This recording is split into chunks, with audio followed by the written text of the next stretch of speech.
Зангийн академи. Монгол хүний оюунд хөрөнгө оруулъя. AI буюу хиймэл оюун ухаан нь машин хүнтэй адил сэтгэж суралцах чадвар олгодог ухаалаг технологи юм. Энэ нь таны ажил, хувийн амьдрал, бизнесийн бүх хэсэг тусалж чадах хүчрэг арга хэрэгсэл юм. Та AI-г ашигласнаар цаг хэмнэж, бүтээмжийг нэмэгдүүлж илүү бүтээлжүүлж чадна. Энэхүү хичээлээр та дараах AI хэрэгслүүдийг ашиглаж сурах болно.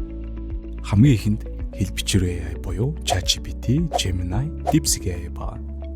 Үүний дараа дизайн зурган дээр Color Magic, Photo AI, Canva Joomla.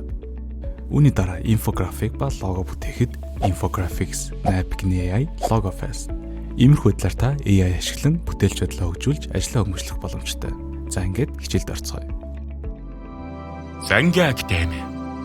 Монгол хүний оюунд хөрөнгө оруулъя.